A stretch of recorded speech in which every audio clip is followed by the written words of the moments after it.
اندھیرا، گہرا، خاموش، خوفناک اندھیرا۔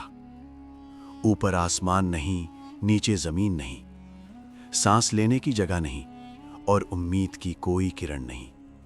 ایک انسان سمندر کی تہہ میں ایک بہت بڑی مچھلی کے پیٹ میں اکیلا، بے بس اور اپنے رب کو پکار رہا ہے۔ سوال یہ نہیں کہ وہ وہاں کیسے پہنچا، سوال یہ ہے اللہ نے حضرت یونس علیہ السلام کو اس ناممکن قید سے کیسے نجات دی۔ یہ کوئی افسانہ نہیں، یہ قرآن کی سچائی ہے اور ایمان کو ہلا دینے والی ایک حقیقت۔ حضرت یونس علیہ السلام اللہ کے برگزیدہ نبیوں میں سے ایک ہیں۔ ان کا ذکر قرآن مجید میں نہایت عظمت اور سبق کے ساتھ آیا ہے۔ یہ واقعہ صرف ایک نبی کی آزمائش نہیں، یہ انسان کی جلد بازی، اللہ کی رحمت اور سچی توبہ کی طاقت کا عملی مظاہرہ ہے۔ آج ہم جانیں گے حضرت یونس علیہ السلام اپنی قوم سے کیوں ناراض ہوئے، سمندر نے انہیں کیوں نگل لیا، مچھلی کا پیٹ قبر کیوں نہ بنا، اور وہ کون سا کلمہ تھا جس نے تقدیر کا رخ بدل دیا۔ نینوا آج کے عراق کے علاقے میں واقع ایک قدیم شہر۔ یہاں ایک قوم بستی تھی جو بت پرستی، ظلم اور نافرمانی میں ڈوبی ہوئی تھی۔ اللہ نے ان کی ہدایت کے لیے حضرت یونس علیہ السلام کو بھیجا۔ وہ دن رات اللہ کی توحید کا پیغام دیتے رہے، عذاب سے ڈراتے رہے، رحمت کی امید دلاتے رہے، مگر قوم نے انکار کیا، تمسخر اڑایا، پیغام کو جھٹلایا۔ سالوں کی محنت اور بدلے میں صرف انکار۔ یہ وہ لمحہ تھا جہاں ایک نبی بھی انسانی احساسات سے گزرتا ہے۔ حضرت یونس علیہ السلام اپنی قوم کے مسلسل انکار سے دل گرفتہ ہو گئے۔ قرآن ہمیں بتاتا ہے انہوں نے اللہ کے حکم کے بغیر قوم کو چھوڑنے کا فیصلہ کیا۔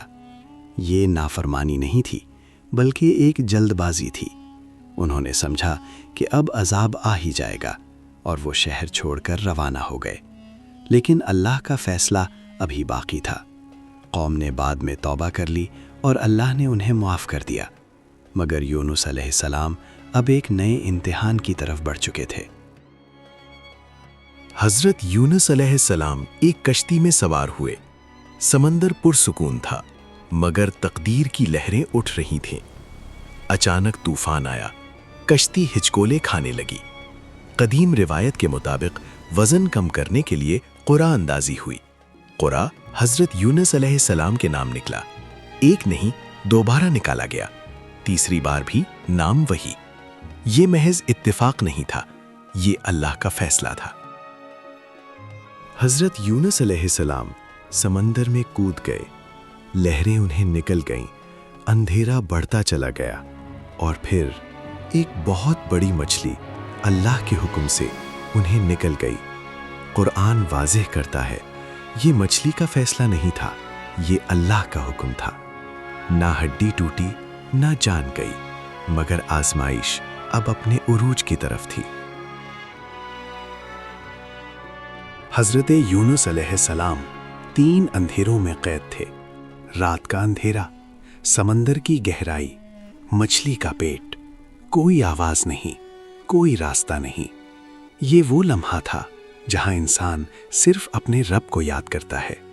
وہ سمجھ گئے یہ میری جلد بازی کا نتیجہ ہے، یہاں کوئی سہارا نہیں سوائے اللہ کے۔ اسی اندھیرے میں ایک صدا گونجی، کوئی چیخ نہیں، کوئی شکوہ نہیں، بس عاجزی اور اعتراف۔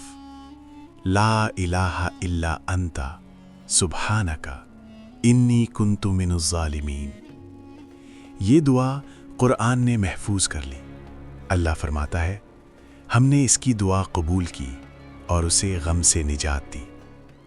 مچھلی نے اللہ کے حکم سے یونس علیہ السلام کو ساحل پر اگل دیا۔ کمزور جسم مگر مضبوط ایمان۔ اللہ نے ان پر خاص درخت اگایا تاکہ سایہ ملے، صحت بحال ہو۔ یہ نجات تھی توبہ کی طاقت سے۔ حضرت یونس علیہ السلام کی کہانی ہمیں یہ سکھاتی ہے نبی بھی آزمائش سے گزرتے ہیں۔ اللہ کے فیصلے میں ہمیشہ حکمت ہوتی ہے۔ جلد بازی نقصان دیتی ہے، مگر توبہ تقدیر بدل دیتی ہے۔ آج اگر ہم غم، اندھیرے یا مسائل میں گھرے ہوں تو یاد رکھیں، مچھلی کے پیٹ جیسی جگہ سے بھی اللہ نجات دے سکتا ہے۔ بس شرط ایک ہے، دل سے رجوع۔